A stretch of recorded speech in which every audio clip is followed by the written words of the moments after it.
Okay, so in the previous classes, we have come across shift reduce parsers, and we saw that there is in shift reduce parser you've got reduce conflict and shift reduce conflict, right?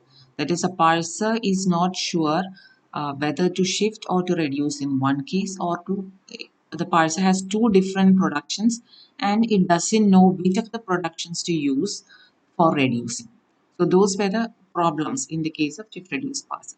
So basically, the idea is the parser comes across two options for going ahead. So there is an ambiguity about the path to be taken by the parser, and parser can't decide.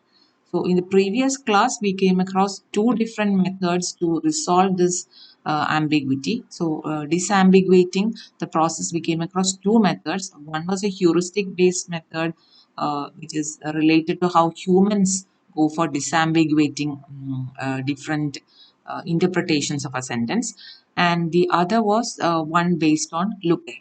So two methods we have come across. And today we are going to look at another method for disambiguating the parse trees, or disambiguating the path to be taken by the parser, the productions to be chosen by the parser.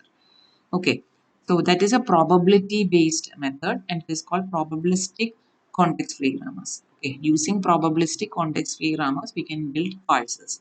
So, what is the idea behind it? That is what we are going to look at today. Okay, so probabilistic parsing can be used to solve the problem of ambiguity in grammars or parsing. And the idea is to find the probability of different interpretations. Okay, so the problem we came across was you can have different interpretations of a sentence, or different paths which can be taken by the grammar, or different parse trees which can be generated. It can be said in either of these ways. So, what we can do is you can find the probability of the various interpretations. You can find what is the probability of occurrence of each of these, say, parse trees, based on whatever data, a corpus which is available to us. We find out which has the highest probability, or which interpretation has the highest probability, and you choose the one with the highest probability. That is a basic idea of probabilistic context free grammars. Okay, and the most commonly used probabilistic grammar is the probabilistic context-free grammar, and it is a probabilistic augmentation of the context-free grammars in which each rule or each production is associated with a probability. Okay. Okay, so what are probabilistic context-free grammars? Okay, probabilistic context-free grammars are also called stochastic context-free grammars. And okay, generally a context-free grammar has all these parameters. That is, you have a non-terminal, a set of non-terminals, a set of terminal symbols, a set of productions, and a start symbol. That is what makes up a context-free grammar. But here, apart from all these, we are also associating. Um, we are also associating a probability here. Along with the production here, we are also giving a probability. And what this probability says is, what is the probability of this particular production to be used in expanding a particular or in generating a particular parse tree. Okay. Okay, so the probability P expresses the probability that given a non-terminal A, what is the probability of this non-terminal A to be expanded into sequence beta?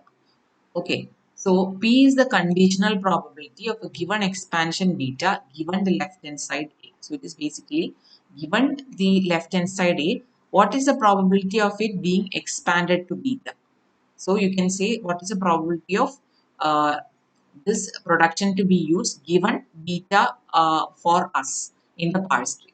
Okay, what is the probability of using this production given a particular non-terminal? That is what the interpretation of this probability P is.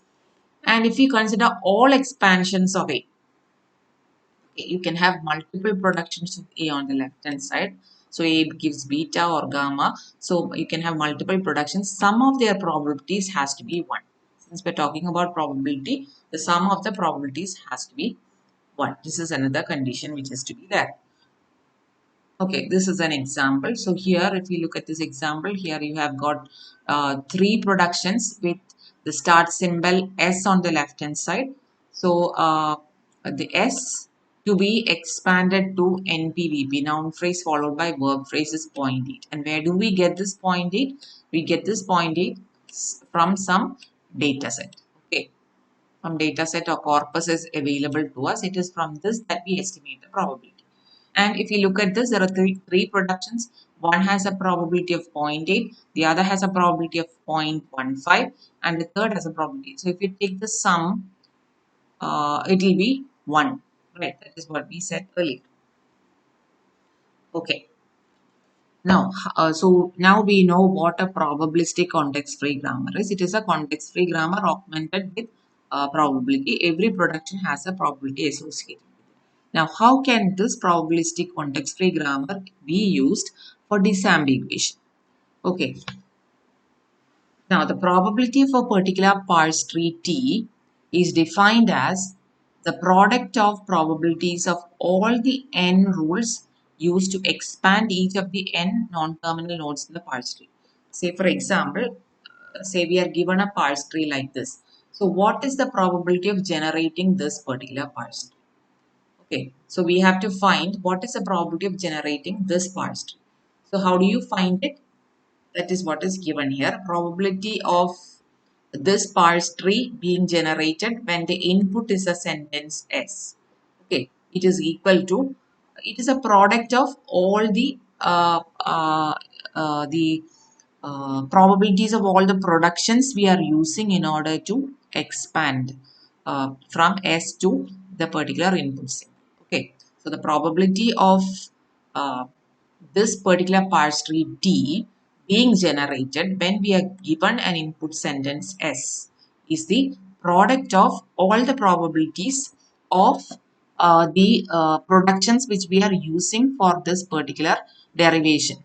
Okay, and that probabilities are multiplied together. Say for example, we will look at this particular parse tree. Okay, if you look at this particular parse tree, so first expansion is S gives VP, right? So what is the probability here? It is 0.05. So the total probability of this particular parse tree called, it is called T left in the textbook. And when you have the sentence S in this case is book the dinner flight, right? So what is the probability of generating this particular tree? It is first you take this production. So what is the probability is 0.05. Okay, 0.05 into what is the next production. From VP we expand to verb. VP can be expanded as verb followed by a noun phrase. So VP is expanded to verb followed by noun phrase. It is has a probability of 0.2. Okay, zero point 0.2 into, similarly each of these expansions we are taking. Verb is expanded to book. Okay, verb is expanded to book is 0.3. Then let us go right. Then this noun phrase is expanded to determinant and nominal. So noun phrase is expanded to determinant and nominal is again 0.2. Okay. Into determinant expands to the, that is 0.6 into what happens next? Into the nominal is expanded to nominal followed by noun. So that is again 0.2. So you keep multiply. That is all. Okay, then multiply and get the probability. Okay, that is what is mentioned here. That is how you calculate the probability of generating a particular, the probability of generating a particular parse tree. That is what we have given here. Okay. Now, we can say probability of T comma S is actually joint probability of occurrence of both T and S at the same time together, right? So, probability of T comma S can be written as probability of T into probability of S given T. Say, it is actually analogous to saying probability of A and B occurring together is probability of A given B into probability of B. Same thing we are applying here. Okay. So now, now another thing is probability of S given T is equal to 1. Okay, probability of S given T is always 1 because what we are saying is given uh, in this sparse tree, what is the probability of the T, the tree, okay, or what is the probability of the sentence S given this particular parse tree? What is the probability of this sentence S? So if you are in this tree, if you are expanding it, then for this tree anyway the sentence will be there. So the probability is 1, right? So this part actually can be written as 1. So you can say probability of T and S is equal to probability of T itself. Okay, so probability of that tree T, okay, probability of the occurrence of the tree T can actually be written like this. That is what we infer from whatever we have said now. Okay, probability of generating that tree T can be written like this. Now, mm, okay, now what we are given is actually a sentence. Okay, input for us is a sentence. And what we're trying to do is we're trying to parse, and in between we are confused about which of the productions to use, and we are trying to estimate it, right? So the input given to us is actually the sentence. So what we want to find is we want to find the probability of this tree being generated given a particular sentence. Okay. Now, given a particular sentence, you can have multiple trees generated, right? You can have different ways that the same sentence, different derivations are possible, different parse trees are possible. So, for each of those parse trees, if you have two parse trees for a single sentence, then what you can do is you have to find probability of the tree T1 being generated given the sentence, and probability of T2 given tree 2 being generated given the sentence, and then find your argmax. What is argmax? Argmax function is you are finding the argument for which this probability is the highest. Okay, so that is what you are trying to estimate here. This T cap stands for an estimated value. Now, probability of T given S can also be written like this, right? Probability of T and S divided by probability of S. Okay, here we had mentioned probability of A and B is probability of A given B by B. Similarly, you can say probability of A given B is equal to A and B divided by probability of, okay, this is probability of B, right? Probability is missing. Okay. So similarly, so you can say probability of T given as is probability of T and S divided by probability of S. So this equation can actually be written as estimation of the probability of T given the input S is argmax of T and S divided by probability of S. Right. Now, what this we are trying to do is we are finding the argmax, the one with the highest probability.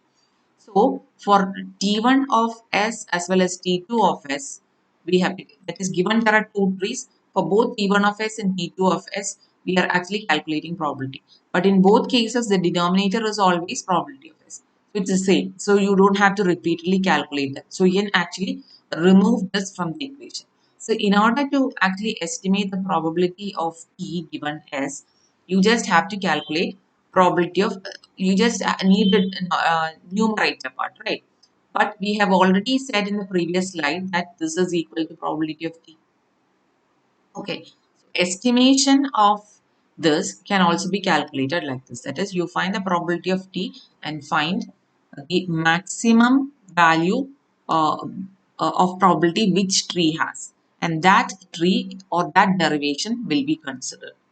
Okay, so that is the basic idea of uh, um, probability based context free grammar. So when you're using this, when you go for a parsing, so whenever there is an ambiguity, you find the parse tree which has the higher probability, and that particular production will be considered for parsing. Okay, so that is how ambiguity is resolved. Okay.